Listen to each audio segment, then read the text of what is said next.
ఆవిడతోని రిలేషన్షిప్లో ఒకప్పుడు ఉన్న మాట నిజమండి, అస్సలు అబద్ధం కాదు. ఉన్న 2017 తర్వాత 16-17 తర్వాత నుంచి మా ఇద్దరికి ఎటువంటి శారీరక సంబంధం కానీ ఏమీ లేదండి.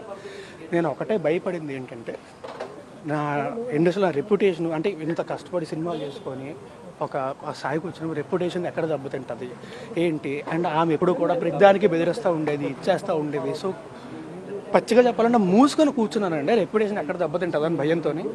అది నిజం. ఇప్పుడు ఇంకా దెబ్బతింటాం లేదండి, మీ అందరికీ తెలుసు జరిగింది. నేను కూడా ఇప్పుడు నేను ఆమెతో లీగల్గానే నేను ఫైట్ చేస్తానండి. నేనైతే లీగల్గానే ఫైట్ చేస్తానండి. ఏమండి, నేను ఆమెతో సినిమా చేశాను.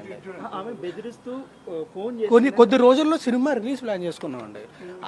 ఇప్పుడు ఆమె వాళ్ళ అన్నయ్య ఈమెను బెదిరిస్తున్నారు అని చెప్పి ఆమె ఏదైతే చెప్పిందో, ఇప్పుడు ఆమె వాళ్ళ అన్నయ్య దగ్గర ఆమె దగ్గర ఈవిడ బెదిరించిన మెసేజ్లు అన్నీ ఉన్నాయండి. వాళ్ళు కంప్లైంట్ ఇస్తారండి. అంటే ఏంటి, అది నేను అడగలేదండి.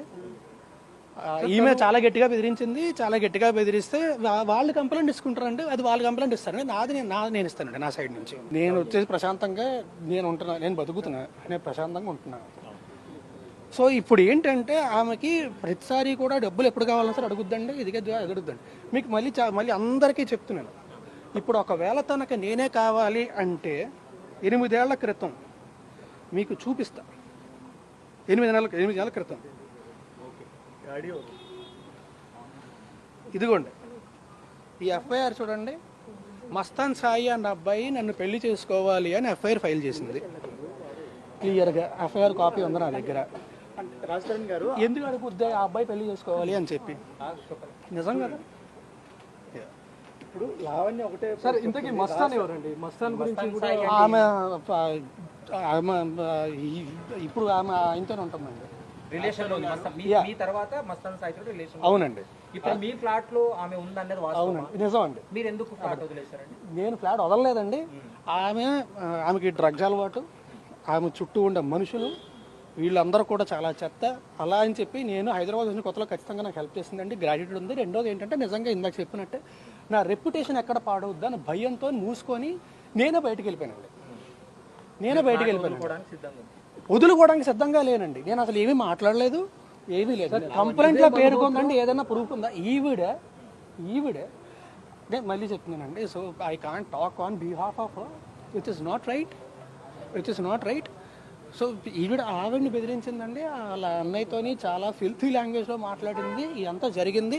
ఇవన్నీ కూడా వాళ్ళ దగ్గర ఉన్నాయి. వాళ్ళు కంప్లైంట్ ఫైల్ చేస్తారండి. I can't talk on behalf of, because it's not right. పెళ్లి చేసుకుంటా నమ్మించి మోసం చేసిన ఒక దగ్గర చెప్తుంది, మాకు ఆల్రెడీ పెళ్లి అయిందని ఇంకో దగ్గర చెప్తుంది. గుడిలో పెళ్లి చేసుకున్నా అది చెప్తే అబద్ధం చెప్పడం మొదలు పెట్టినప్పుడు ఏ అబద్ధం అనేది చెప్తారండి. నేను నించొని నిజం చెప్తున్నా. 2-3 ఏళ్ళు అంత బాగానే ఉంది. ఆ తర్వాత మా అందరికి ఎటువంటి రిలేషన్షిప్ అంటే శారీరకంగా కానీ ఎలాంటిది లేదండి. అండ్ ఆవిడ వేరే అతనితో రిలేషన్షిప్లో ఉండి నేను ఆవిడ దగ్గర ఉండాలి. ఏంటంటే మీకు మీ పేరెంట్స్కి చాలా చాకరీ చేశాను నేను, నన్ను పట్టించుకోలేదు వాళ్ళు అంటున్నాను. మళ్ళీ చెప్తున్నాను, కాదు, అబద్ధం. ఆ ఇంట్లో కూడా మాకు ఈ సినిమా మొదలైంది ఎప్పుడంటే సంవత్సరం క్రితం అండి. సంవత్సరం కూడా అవ్వలేదు అనుకుంటా. నాకు వైజాగ్లో పరిచయం అండి.